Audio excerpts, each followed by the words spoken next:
بنعمل مشهد في السجن، عمال احكي له واقول له هنقعد هنا كتير وبتاع. فبره النص كده قال لي يا خالد انت مش فاكر ام مجدي اللي امي طلعتها لما مسكتها عند عشه الفراخ لقيته بيرمي افيه. قلت له بس يا دي يخرب بيتك انت هتسمع الناس في السجن.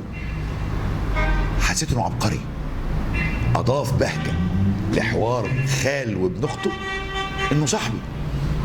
فقال لي مش فاكر ام مجدي يا خالي، احنا هنهجص بقى. قلت له بس يا دي يا ابن انت هتعمل ايه؟ قمت حضنته بعد المشهد لانه علاني،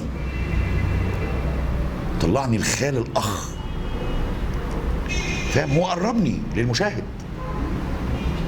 المشهد التاني لما شفنا جميله محبوسه في كلبش، قلت له تعالى يا جميله انت لسه قاعد ونشوف وراها ايه يعني.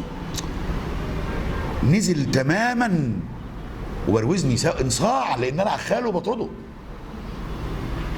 الممثل تاني ما كانش يرضى، وانت عارف كده صح؟